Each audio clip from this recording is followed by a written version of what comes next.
Hello. So this is another craft with me, except this time I'm talking. Whee! And it's not a voiceover. So I used to do counted cross stitch all the time, and I still can do it. Don't get me wrong. I just prefer knitting and crocheting. So I had this wild and crazy idea to turn one of the counted cross stitch patterns that I absolutely adore into a knitted blanket. But I didn't want to do the standard color work. I'm not good with floats.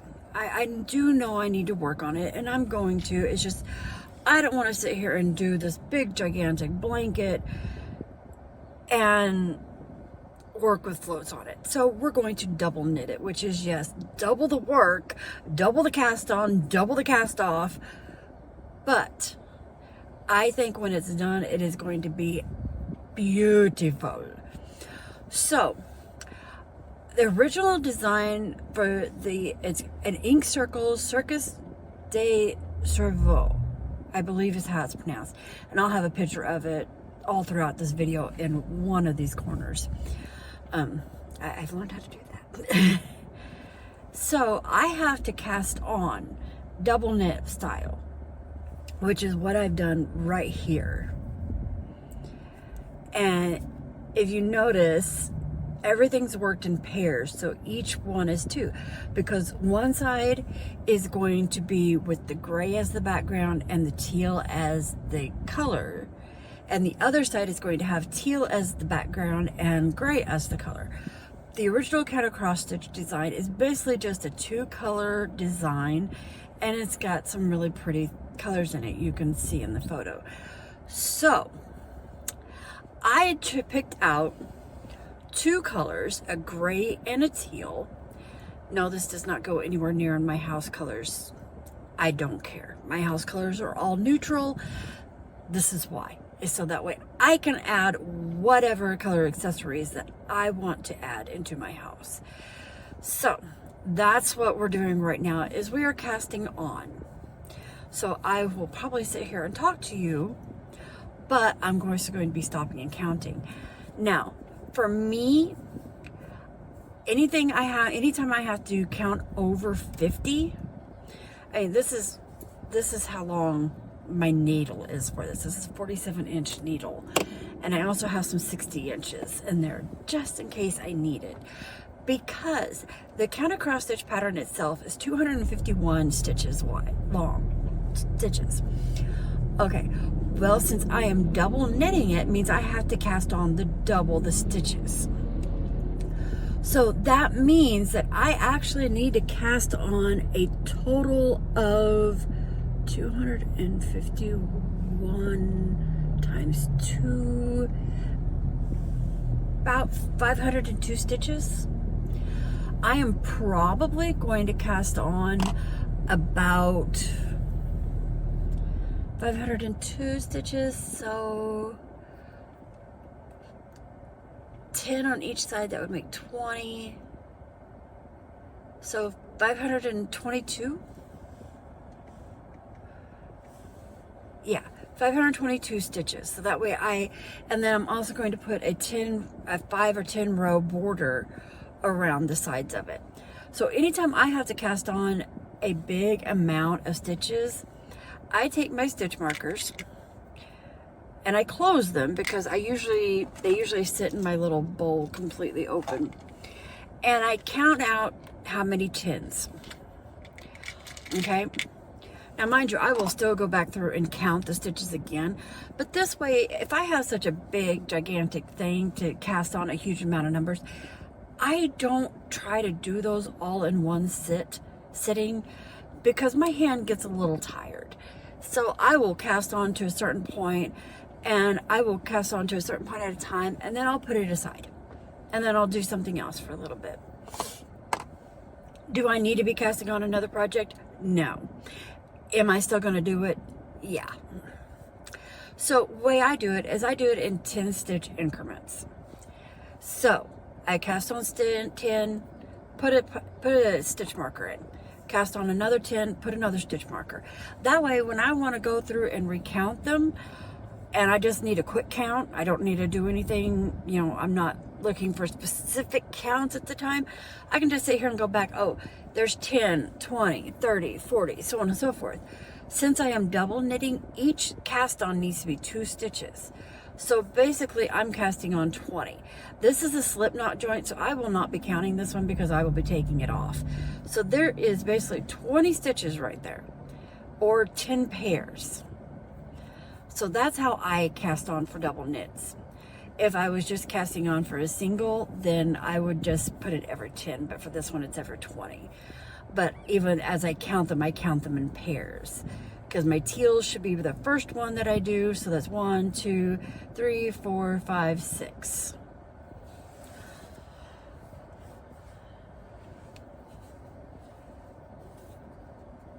And so I'm just going to sit here and cast on and, oops, and mess up. Nope, that was the wrong one. Maybe. So I hope you all are enjoying the craft-along that I've got going over at Handmade by Hev. I know it's not a big fancy one, but I thought that it was quite an interesting looking granny bag. And if you guys come across any crochet-alongs that you want to do, but you're not exactly sure how to get started or how to do it or anything like that, or you just want somebody to sit there and do it with you, let me know. 9 times out of 10, if I don't have any commissions or anything or all that, then I'll work with it with you. If I can get instruction, get permission from the designer, I can even make videos going through that week's instructions with you. So let's count, because I'm pretty sure I got over 20 here. So 1, 2, 3, 4, 5, 6, 7, 8, 9, 10. Yeah, I casted on 3 extra. So then I just slide it down, open the stitch marker, stick it on. I got 23. It's quite boring. But this is the price we pay to do our crafts. And oh my goodness, talk about learning things. The best thing about this craft is you always are learning new things. It's just like I have recently learned how to do overlay mosaic crochet. I never knew how to do it before. And in the process of doing that, I learned how to do a double crochet border to finish your crochets, blankets. And the pony bead weighted blanket that I'm making for Kimmy, that's gonna have one. And she's already asked for white as her border. So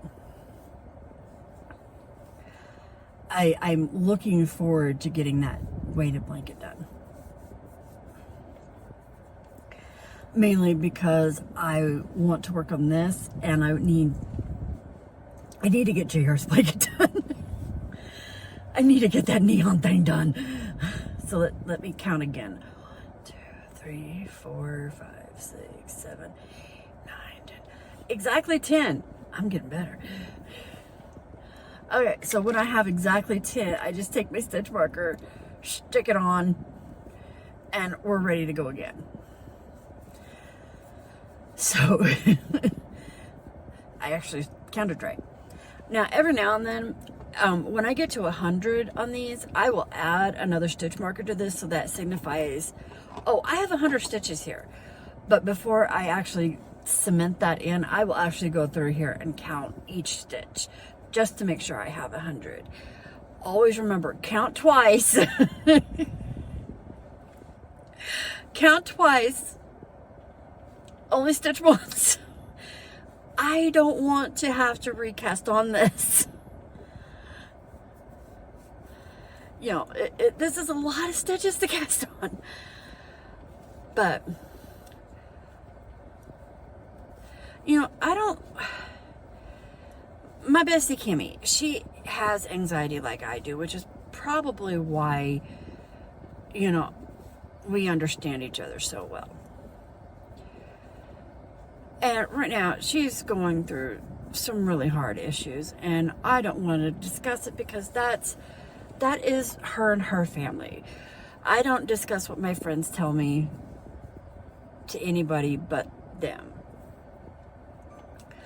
JR knows because, plain and simple, he listens to me when I talk to her.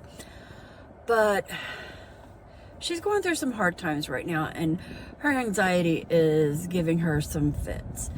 And let me put it to you this way, her anxiety does not affect her like mine does me.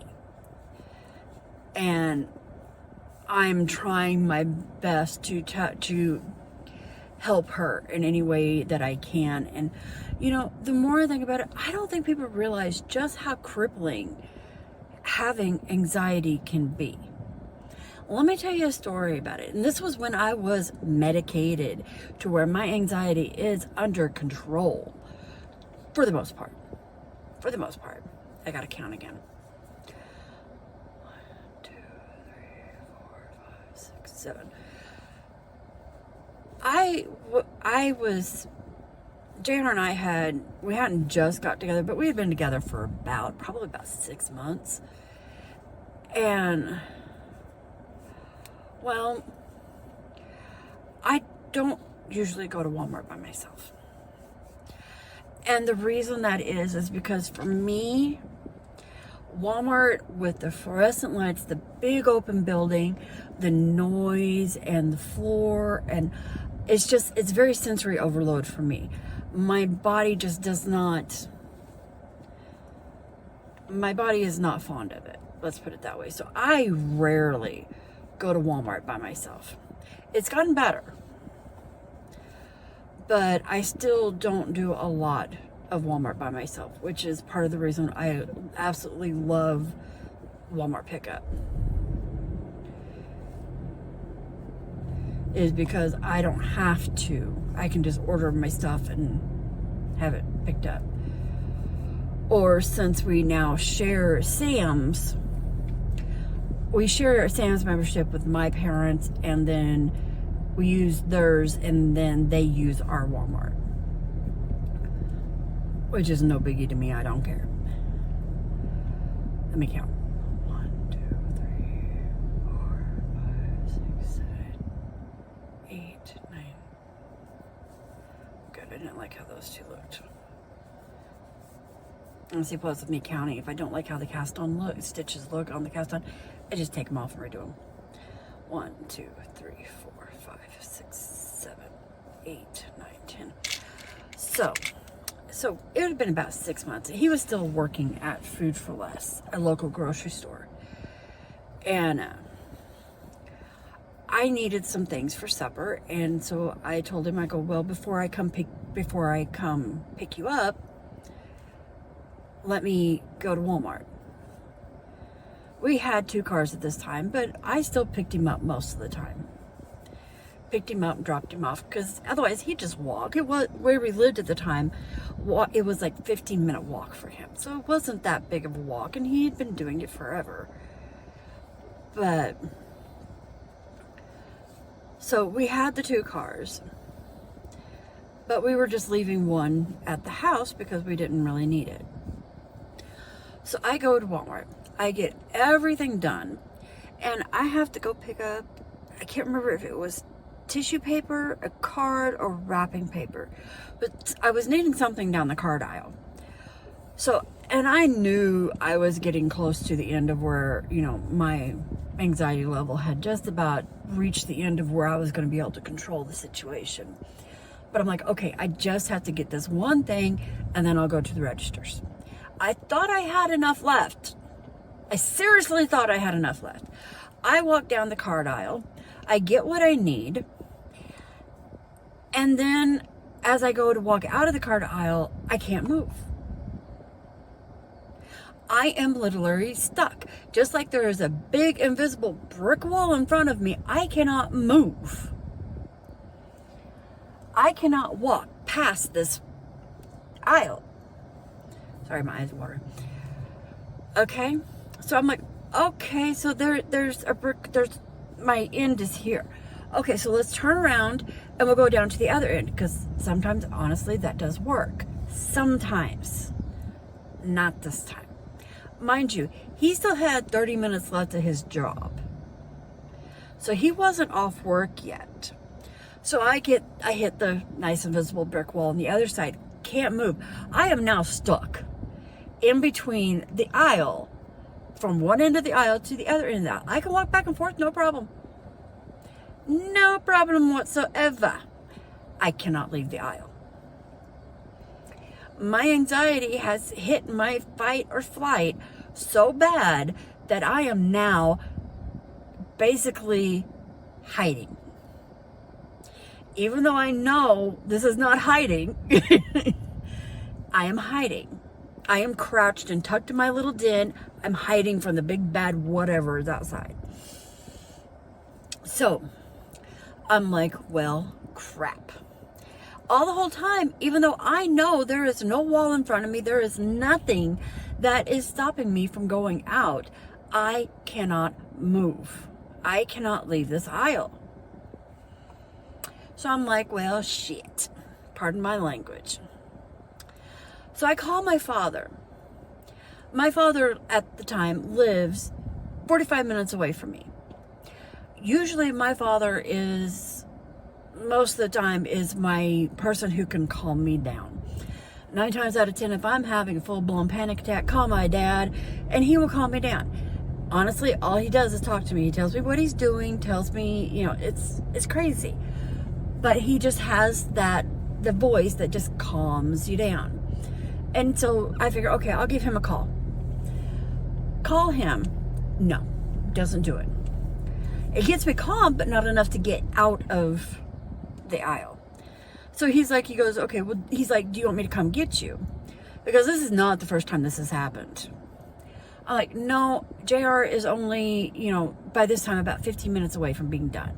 I was avoiding calling him because I didn't want him to leave work early. And I knew if I called him, he would drop what he was doing and leave. And there was no need for that. I was fine.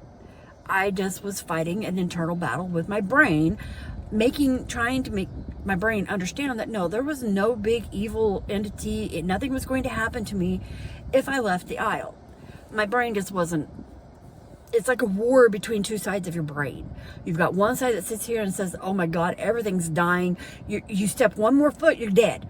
You're just going to die.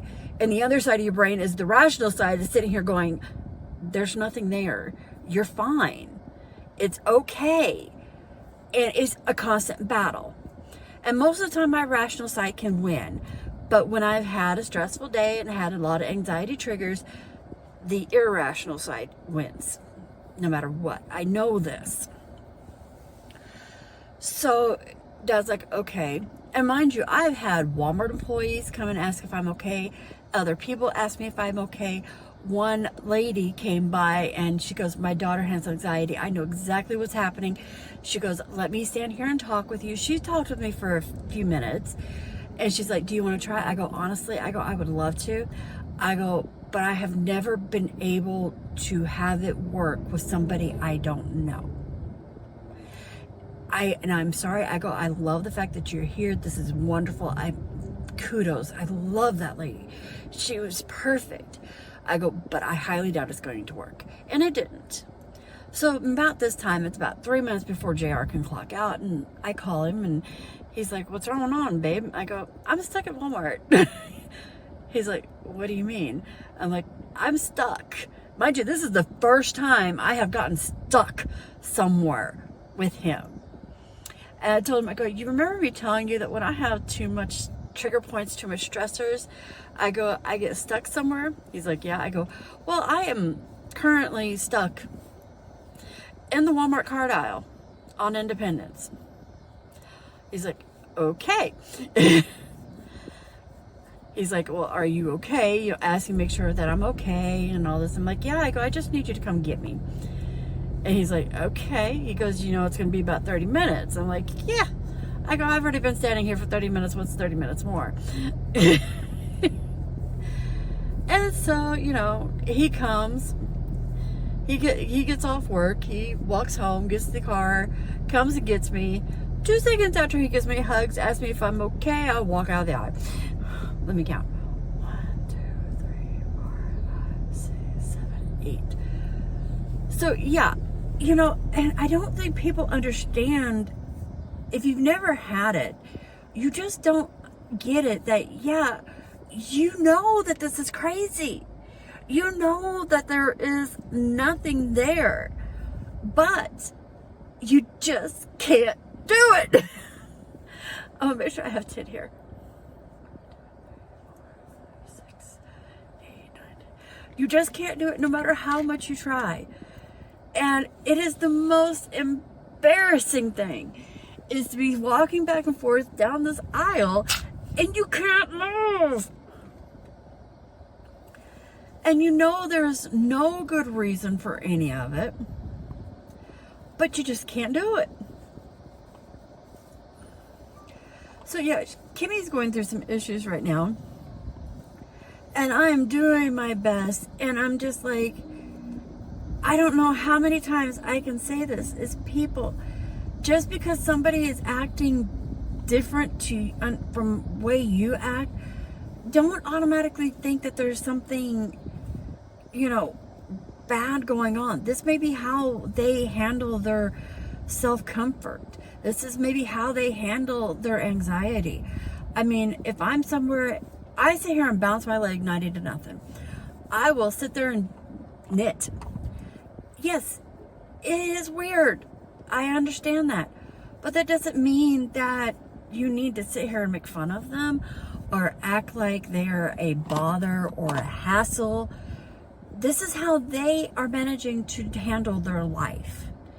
So, you know, if it's not hurting you, if it's not causing a huge distraction, leave them alone.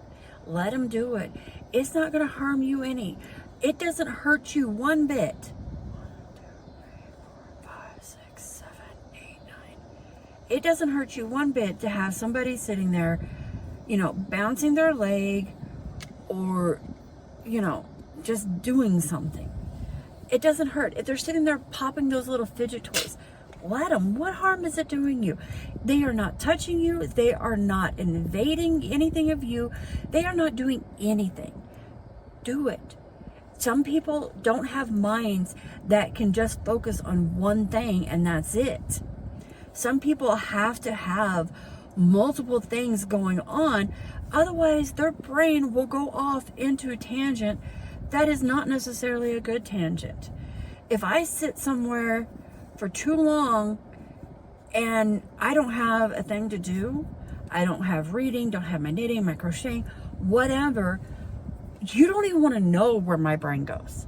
My brain will automatically sit here and start going into the what ifs, then the what ifs happen into the what if bads happen.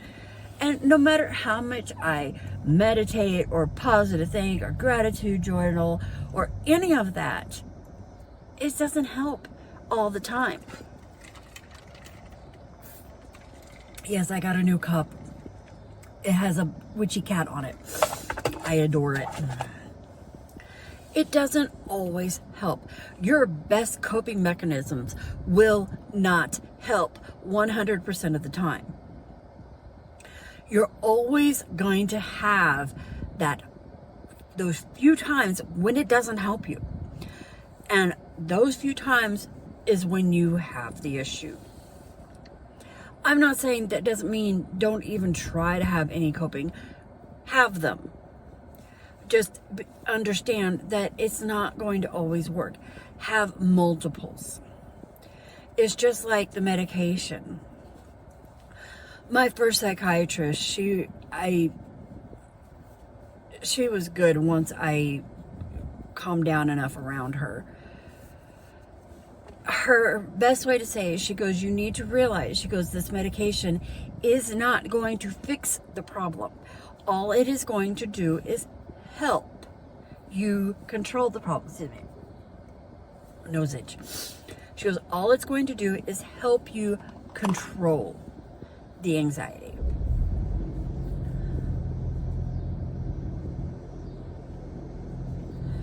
She goes, it is not going to fix it. It's not going to stop it. It's not going to do any of that. The only thing this medication is going to do is help you handle it. And that's where I think a lot of people get confused. They think, oh, let me take a pill that'll fix the whole thing. It doesn't do that. Not when it comes to mental issues. Even my antidepressant, and I am a chronic depressed person. Do I have anything to technically be depressed about according to most normal people? No. Tell my brain that. My brain just doesn't get that drift that, oh, I have a happy life. I am happy. We don't need to constantly feel like we're down in the dumps. My brain don't get that. 2, 3, 4, 5, 6, 7, 8, 9. You know, and it sucks.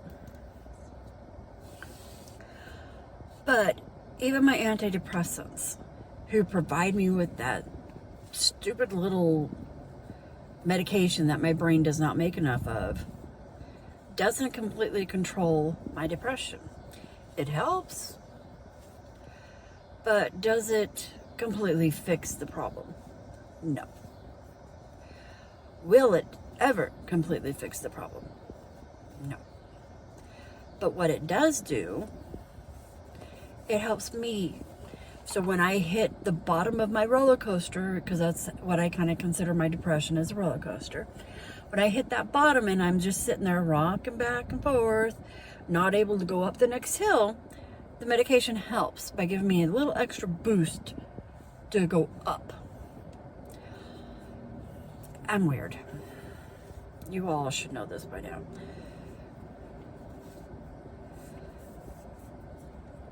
But yeah, my advice is if you have somebody in your life who is has anxiety or depression, you don't always have to sit here and tell them, oh, you'll be okay, you got it. Sit there with them. Sit with them. Listen to them. If they don't want to go and do something, say, okay, fine. Is there something else you would rather do, or do you just want to sit here and do nothing? Sometimes that's all we need.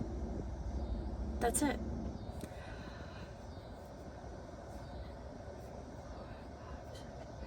We don't always need the pep talks. Sometimes we just need somebody who will sit there and let us cry, or let us rant and rave at them, or, you know, agree with us that, yeah, even though it's a completely crazy issue, agree with them that, yes, it is a completely crazy issue. That's maybe all they need. You know, you never know. Doesn't hurt. Well, anyway, I'm almost at 30 minutes that I've been blabbering at you about this, and I'm pretty sure that when you watched this craft with me, you probably really did not want to listen to about how I can be a little crazy. Although, if you know me, that's not really surprising to you. But, alright, so, have a wonderful rest of your day. Happy crafting, and I'll see you next time.